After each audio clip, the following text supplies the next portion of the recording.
مرنا تو مسلمان ہی مرنا، اور سب مل کر اللہ کی ہدایت کی رسی کو مضبوط پکڑے رہنا اور فرقے فرقے نہ ہو جانا، اور اپنے اوپر اللہ کی اس مہربانی کو یاد رکھنا جب تم ایک دوسرے کے دشمن تھے تو اس نے تمہارے دلوں میں الفت ڈال دی اور تم اس کی مہربانی سے بھائی بھائی ہو گئے، اور تم آگ کے گڑھے کے کنارے تک پہنچ چکے تھے تو اس نے تم کو اس سے بچا لیا۔ اس طرح اللہ تم کو اپنی آیتیں کھول کھول کر سناتا ہے تاکہ تم راہ راست پر رہو۔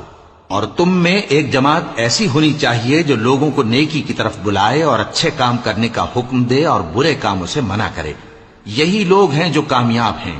اور ان لوگوں کی طرح نہ ہونا جو متفرق ہو گئے اور صاف احکام آنے کے بعد ایک دوسرے سے اختلاف کرنے لگے۔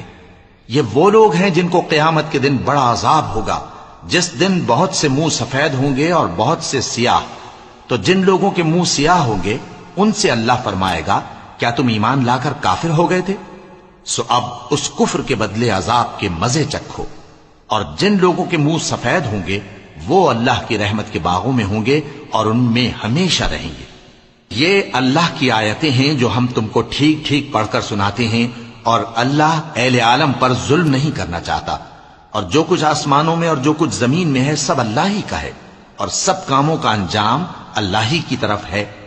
مومنو، تم بہترین امت ہو جسے لوگوں کی ہدایت کے لیے میدان میں لایا گیا ہے کہ تم نیک کام کرنے کو کہتے ہو اور برے کاموں سے منع کرتے ہو اور اللہ پر ایمان رکھتے ہو۔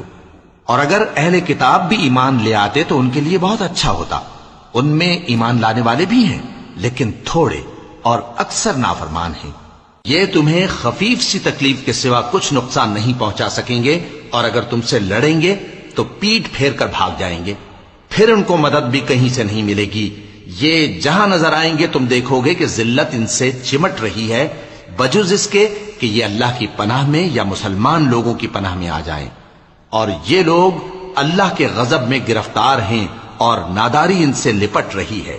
یہ اس لیے کہ اللہ کی آیتوں سے انکار کرتے تھے اور اس کے پیغمبروں کو ناحق قتل کر دیتے تھے۔ یہ اس لیے کہ یہ نافرمانی کیے جاتے اور حد سے بڑھے جاتے تھے۔ یہ بھی سب ایک جیسے نہیں ہیں۔ ان اہل کتاب میں کچھ اچھے لوگ بھی ہیں جو رات کے اوقات میں اللہ کی آیتیں پڑھتے اور اس کے آگے سجدے کرتے ہیں۔ وہ اللہ پر اور روز آخر پر ایمان رکھتے اور اچھے کام کرنے کو کہتے اور بری باتوں سے منع کرتے اور نیکیوں پر لپکتے ہیں، اور یہی لوگ نیکوکار ہیں۔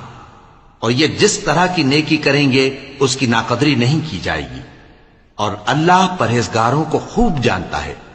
جو لوگ کافر ہیں ان کے مال اور اولاد اللہ کے مقابلے میں ان کے ہرگز کام نہ آئیں گے، اور یہ لوگ اہل دوزخ ہیں کہ ہمیشہ اسی میں رہیں گے۔